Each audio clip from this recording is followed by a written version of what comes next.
government at the federal and local and state level often has set asides, right? A certain percentage have to go to minorities. The small business administration basically just has a pot of money. It just gives to anyone who's a quote unquote minority. Is that how it works? Something like that. I mean, there are some legal restrictions. I mean, when most people think, I kind of thought actually, till I started writing this book, the Supreme Court theoretically invalidated strict quotas for set-asides in the late 1980s and 1990s. But what happened is they had a loophole that said, but if you could prove via a legitimate study that there was historical discrimination against certain minorities in your city, town, state, whatever, and that has continuing ramifications, then you're allowed to still do it. So a whole industry popped up that created really often pretty bogus studies, but enough to give a rationale for what the city was doing. Often contractors associations would sue, the law would get overturned, so they just then,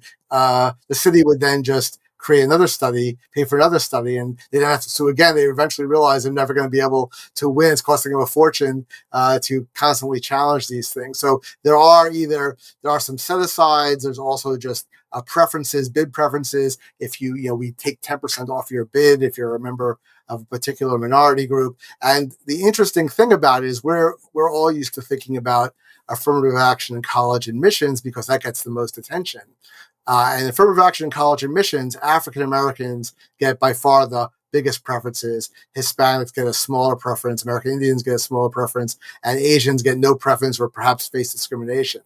But when it comes to contracting, all minorities get the exact same level of preference. So there was a profile in the Washington Post about a decade ago, which I thought was so outrageous, but nevertheless, no one seemed outraged except me, of a woman who immigrated here from India, had a lot of resources, figured out that she was eligible when she became a citizen for minority contract and built an $80 million fortune on government contracting. I was like, well, good for her for being so entrepreneurial, but surely no one thinks that the point of affirmative action in government contracting was to help wealthy immigrants from India or China or Mexico or anywhere else become extremely wealthy and not help Americans whose families suffered centuries of discrimination in the country. Yeah. Well, maybe it's better from a competence perspective. If you include as many people as possible, you'll get at least the best from a bigger, a bigger slice of the world. So, maybe from a sort of a good governance, perspective, it's maybe a preferable policy.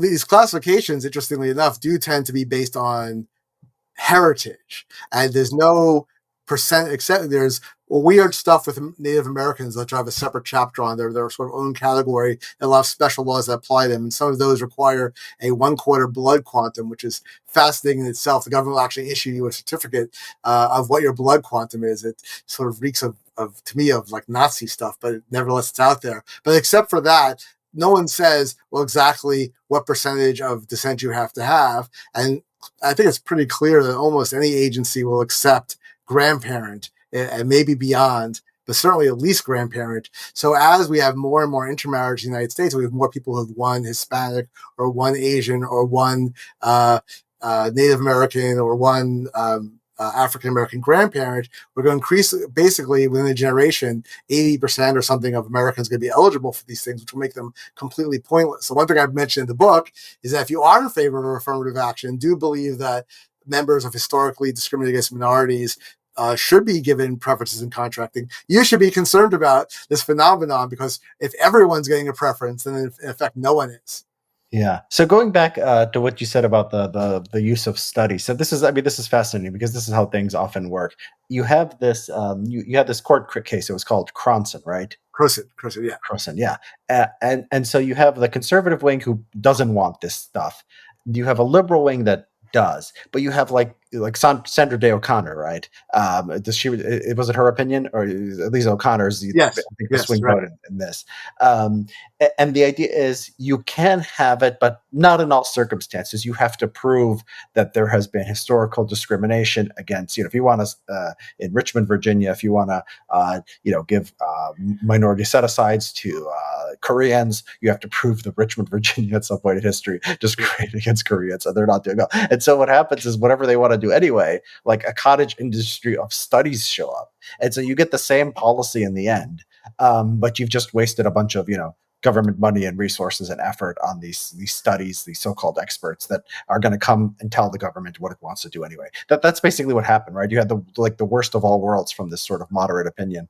Right. I mean, if in there have been some limits, right? So I mean, for example, the city of Richmond had included Aleuts, people from the Aleutian Islands, and things like that. If there's a group that really isn't present in a city, they won't be included. And there have been some court decisions saying, well, you can have blacks and Hispanics, but not Asians, or Asians and blacks, but not Hispanics. But for the most part, yeah, things have gone back the way they were, except now we waste a lot of money on studies. And you can say a similar, I mean, I think we got the worst of all worlds also from the Bakke decision, right? So the rationale really for affirmative action was, look, we have a whole group of people in the United States, primarily African American, who are isolated from mainstream society, deprived of educational opportunities, who are still very segregated. So we want to make sure that, if we don't have any black doctors, most white doctors don't want to practice in black neighborhoods. We want to have to make sure that they're served. All those reasons all make a certain amount of sense, right? Whether you agree with them or disagree with them, you can imagine that. And Justice Powell says, "Oh no, we can't. You can't do it for that reason. The real reason, it has to be for educational diversity."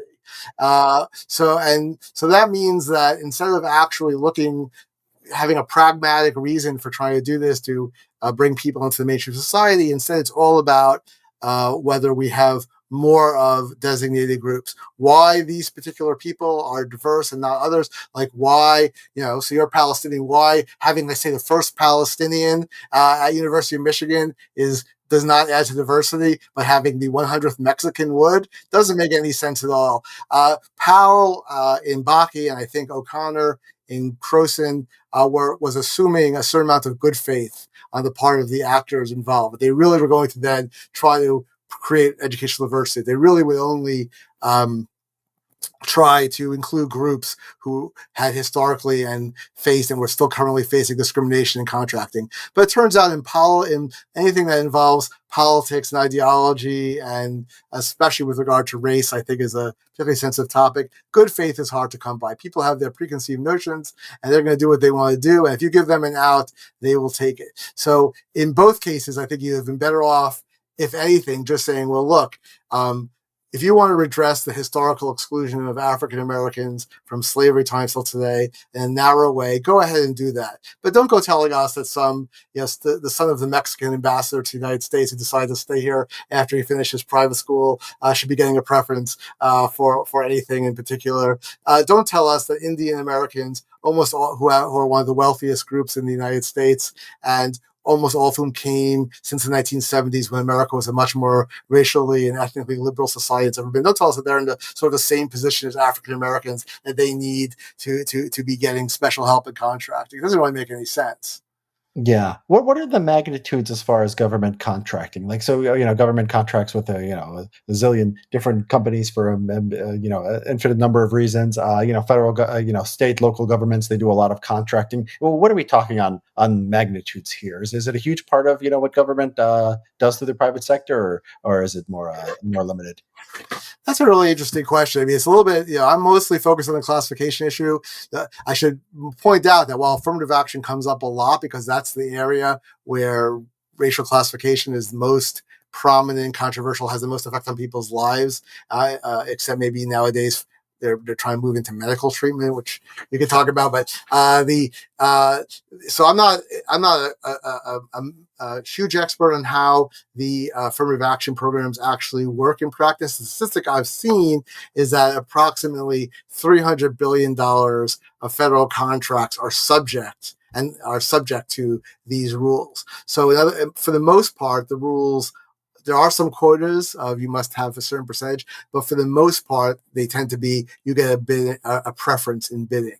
And the preference varies depending on the jurisdiction. So even if you have the preference, doesn't mean you're going to win the bid. So I don't know precisely how much, and there's all sorts of complications. So, for example, a lot of the minority contracts, it turns out that a company of all white men will you'll have a figurehead president who is of a minority group, or you'll have someone named John Smith, whose great-great-grandfather came here from Spain, and they'll list themselves. So, and I thought the most interesting issue given that the history of these programs is that they were really meant primarily to bring African Americans into the mainstream, and they were marketed as such in the 70s.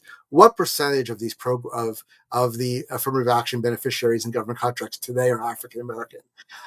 It's impossible. I have a friend who said, I know people in the Trump administration, in the Department of Transportation, they would have this information. I will ask them if they will slip it, to me to give to you.